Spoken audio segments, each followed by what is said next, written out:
মাইগ্রেনের ব্যথার কমন দুটি সমস্যা হচ্ছে মাথার এক পাশে তীব্র ব্যথা, তীব্র যন্ত্রণা, দপ করে ব্যথা করে, আলো উচ্চ শব্দ সহ্য হয় না, অন্ধকারে ভালো লাগে। এই দুটি সমস্যা থেকে বাঁচতে যত্র বাজারে ফার্মেসি থেকে ওষুধ খেয়ে যাচ্ছেন, কিন্তু আপনি কি এর কোনো সমাধান পাননি। কারণ আপনি যদি না জানেন মাইগ্রেনের ব্যথা কেন হয়, এর কারণ কি, তাহলে আপনি ওষুধ খেয়ে এটিকে কন্ট্রোল করতে পারবেন, কিন্তু এর স্থায়ী কোনো সমাধান কখনোই পাবেন না।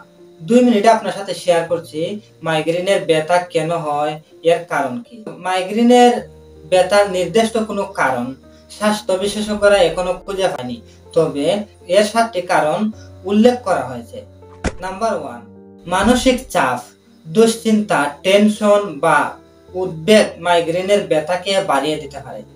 নাম্বার 2, আলো ও উচ্চ শব্দ বা আবহাওয়া পরিবর্তনের কারণে মাইগ্রেনের ব্যথা বাড়তে পারে।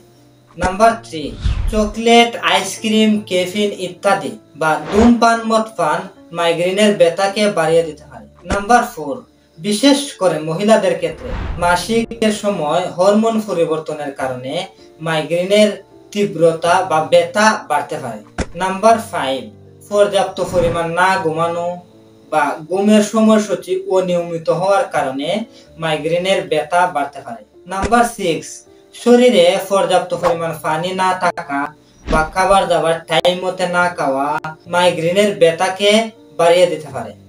নাম্বার 7, বেশি পেইন কিলার বা ব্যথানাশক ওষুধ শরীরের পার্শ্ব প্রতিক্রিয়া দেখা দিতে পারে বা মাইগ্রেনের ব্যথাকে বাড়িয়ে দিতে পারে। এই সমস্যাগুলো যদি আপনার মধ্যে থাকে, তাহলে আপনি যতই ওষুধ খান, সেবন করেন, আপনার মাইগ্রেনের ব্যথাকে তীব্রতাকে কখনোই সমাধান করতে পারবেন না। এর স্থায়ী সমাধান কখনোই আপনি পাবেন না। এই রোগে যদি আপনি ভুগে থাকেন অথবা আপনার ফ্যামিলিতে কেউ এই রোগে আক্রান্ত হয়ে থাকে, তাহলে আপনার জন্য বেস্ট সমাধান হচ্ছে ব্যথানাশক অয়েল প্রাকৃতিকভাবে তৈরি করা এবং সকাল সকাল ঘুম থেকে উঠে ব্যায়াম করা। সকালের বাতাসে অ্যান্টিঅক্সিডেন্ট থাকে। আপনি যদি এই প্রাকৃতিক অয়েল তৈরি না করতে পারেন, তাহলে আমাদের কাছ থেকে সংরক্ষণ করতে পারেন। ভিডিওটি যদি ভালো লাগে থাকে, তাহলে কমেন্টে আপনার মতামত জানাবেন, শেয়ার করে লাইক করে অন্যদেরকে দেখার সুযোগ করে দিবেন। আমাদের পেজটি ফলো দিয়ে আমাদের সাথে থাকবেন। ভালো থাকুন, সুস্থ থাকুন, দেশিয়ানার সাথে